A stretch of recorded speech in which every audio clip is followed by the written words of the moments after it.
Hello friends, કેમ છો બધા? મજામાં?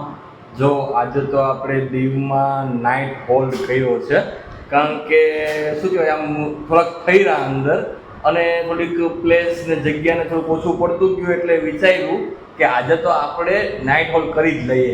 તો ફ્રેન્ડ્સ, દીવમાં અત્યારે રૂમ તો મળવો મુશ્કેલ હતો, પણ દીવથી થોડેક દૂર એટલે કે ગુજરાતમાં આપણે 2 કિલોમીટર દૂર રૂમ મળ્યો છે, અને એ પણ હાઈ બજેટમાં ફ્રેન્ડ મેળો છે. પણ કંઈ વાંધો નહીં, આપણે નાઇટ હોલ્ડ કરવો જ પડશે અને કરવાનો જ છે, કારણ કે આપણે નાનો મોટો બ્લોગિંગ ને શોર્ટ રીલ્સ ને ઘણું બધું બનાવવાનું બાકી છે. તો એના કારણે આપણે નાઇટ હોલ્ડ કરવો પડ્યો, અને હવે અત્યારે જવાનું છે આપણે દીવ ફરવા માટે. પણ ફરવા જઈએ તો તમને ખ્યાલ તો છે મેડમનો શું સ્વભાવ છે, એ તમને એનો સ્વભાવ બતાવવું જોઈ લો. જો મેડમ જ્યાં હોય ત્યાં કાચ દેખી જાય એટલે ઊભી જાય છે. તો મેડમ, આપણે નાઇટ હોલ્ડ શું કામ કર્યો? નાઇટ હોલ્ડમાં તો એવું હતું કે મેરેજમાં ગયા હતા, મેરેજમાંથી અહીંયા આવ્યા, પ્લસ કે ગરમી ને તડકો એટલો હતો કે તબિયત થોડીક લૂઝ થવા લાગી. તો પછી એવું વિચાર્યું કે જો સાંજ સુધી આમને આમ ફર્યા રાખશું તો બીમાર પડશે. તો હમણાં માંડ તબિયત હજી થોડી સારી થઈ છે, એમાં અવાજ હજી નીકળતો જ નથી. એટલા માટે પછી વિચાર કર્યો કે ચલો હવે પાછો અહીંયા ફરી અવાશે તો નહીં, તો આજે નાઇટ હોલ્ડ કરી નાખીએ. શાંતિથી રાતના 12-1 વાગ્યા સુધી ફરશું, પછી સુઈ જશું ને સવારે વહેલા નીકળી જશું.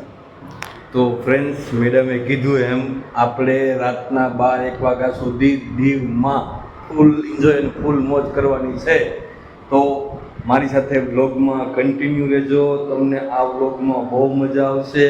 અને ફ્રેન્ડ્સ, આપણો રૂમ તમને કેવો લાગ્યો જરાક કોમેન્ટમાં કહી દેજો, કારણ કે હાઈ બજેટનો રૂમ છે ફ્રેન્ડ્સ. કારણ કે અત્યારે દીવમાં ખેલ મહાકુંભ છે, એના રીઝનથી ખેલ મહાકુંભ નથી, એક રમત ઉત્સવ છે. હા ભાઈ, ખેલ મહાકુંભ જ કહેવાય. ના હવે ખેલ મહાકુંભમાં તો આપણે આટલાનો જ મીન્સ શું કહેવાય કે ઇન્ડિયાની જ પબ્લિક, પણ આખા ઇન્ડિયાની જ પબ્લિક છે આમાં.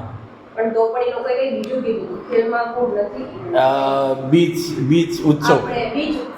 હા.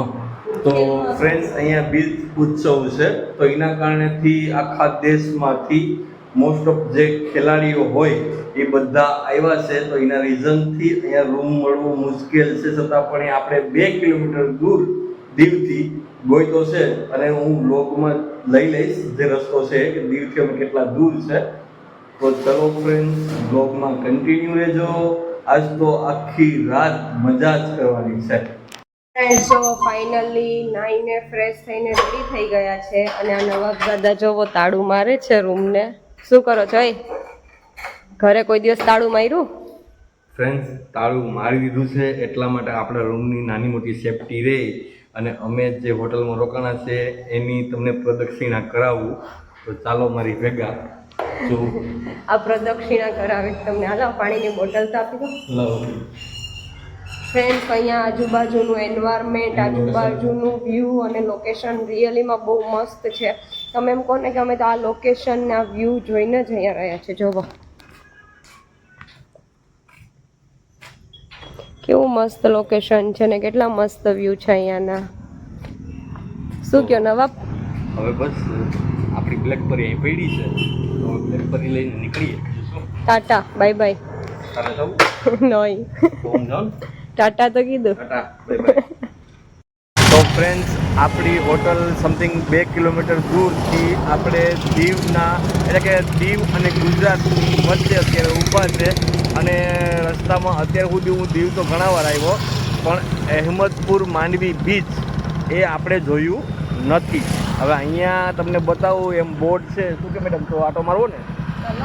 તો બોર્ડ તમને બતાવી દઉં. જો અહીંયા મારી સામે છે અહેમદપુર માંડવી બીચ. આ બાજુ દીવ જવાય, અમે આ સાઈડથી આવ્યા. હવે આપણે માંડવી બીચ છે એ આ બાજુ જવાનું છે. તો જો તમે જોઈ શકો છો, ઓલો જે સામે બોર્ડ છે ને, ત્યાંથી આપણે આમ એન્ટર થવાનું છે. તો બ્લોગમાં કન્ટિન્યુ રહેજો, તમને અહેમદપુર માંડવી બીચ જે અહીંનો ફેમસ બીચ છે એ તમને બતાવું. તો ચલો મેડમ જઈએ. તો ફ્રેન્ડ્સ, અમે અહેમદપુર માંડવી બીચે મેડમ પહોંચી ગયા. હવે અહીંનો નજારો તમને બતાવી દઉં. અહીંયા છે ને એમ કહો ને કે એક મૂવી, કયું મૂવીનું નામ તો લવની ભવાઈ. જે લવની ભવાઈમાં શું નામ છે, હીરોનું નામ મને ખબર છે, હિરોઈનનું નામ મને ખબર નથી. મલ્હાર ઠાકર જેનું શૂટિંગ દીવના લોકેશનનું તમે કદાચ જોયું હોય તો એ આ બીચ ઉપર શૂટ થયું હતું. શું કે મેડમ તે તો જોયું છે ને, તમને ખ્યાલ છે ને? લવની ભવાઈ, હા. હા, લવની ભવાઈ લાસ્ટમાં ખબર સીન આવે છે જો એ આ બીચ છે, અહેમદપુર માંડવી બીચ. જો આ રીતનો અહીંયાથી નજારો છે. અમે લોકો અહીંયાથી આવ્યા છે અને તમે જો ઓલી લાઇટ જે તમે દેખાતી હશે વ્હાઈટ અહીંયા સામે ત્યાં ફેસ્ટિવલ છે. શું કે મેડમ ફેસ્ટિવલ છે ને ઓલું ગેમ હા બીચ ફેસ્ટિવલ છે. ત્યાં ગીતાબેન રબારી અને ઘણા બધા કલાકારો નામચીન કલાકારો ત્યાં આવ્યા છે એવું અહીંયા સૂત્રો અનુસાર અમને જાણવા મળ્યું છે. શું કે મેડમ આમ તો બીચ ઉપર નાઇટમાં જે ફરવાની મજા આવે ને એવી ડેમાં ફરવાની મજા ના આવે. એટલે તો આપણે નાઇટ હોલ્ડ. હા ભાઈ, નાઇટમાં બીચ ઉપર તમે આવો ને તો તમને કંઈની મજા જ ઓર છે, કારણ કે અહીં એકદમ ઠંડુ એન્વાયરમેન્ટ અને કોઈ જાતનું કંઈ ઝીકઝીક નહીં, કંઈ તડકો નહીં, કંઈ ગરમી નહીં અને મસ્ત મજા આવે. તો ક્યારેક તમે પણ મુલાકાત લેજો. તો ફ્રેન્ડ્સ, બીચની એકદમ નજીક પહોંચી ગયા અને અહીંનો નજારો તમે જોઈ શકો છો. અહીંના શું કહેવાય ટુરિસ્ટ જે લોકો આવ્યા છે એ બધા નાહી છે, એન્જોય કરે છે અને મેડમ અત્યારે એમ કહે છે કે મારે નાહવા જવું છે. તો મેડમ તું આડી શું કહેવાય વાંથી હોટલેથી તો નાહીને આવી, તો હવે તારે નાહવા ક્યાં જવું છે? હું કપડાં નથી લઈને આવીને એ જ મોટી પ્રોબ્લેમ છે, બાકી અત્યારે ડૂબકી મારી દીધી હોય. એવું છે? પણ કપડાં નથી બીજા સાથે, તો શું કરવાનું? એવું. જો ફ્રેન્ડ્સ તમે કદાચ નોટ કર્યું હોય તો અહીંયા હા ત્યાં જે દીવનો કિલ્લો હોય ને, દીવ ફોર્ટ, તો ત્યાંની લાઇટ એટલે કે જે દીવાબત્તી કહેવાય ને એ થાય છે અત્યારે. તો એ જો ત્યાં દીવ છે, જો અહીંયા દીવ છે, આપણે અત્યારે માંડવી બીચ ઉપર છે.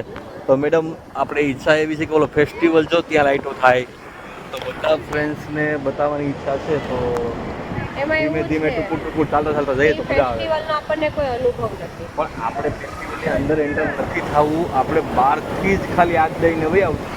ધીમે ચાલતા પગપાળા જાય, ચાલતા પગપાળા આવીએ. શું કહું ફ્રેન્ડ્સ? જોવો છે ને, કોમેન્ટ કરી દેજો, હું તમને બતાવું.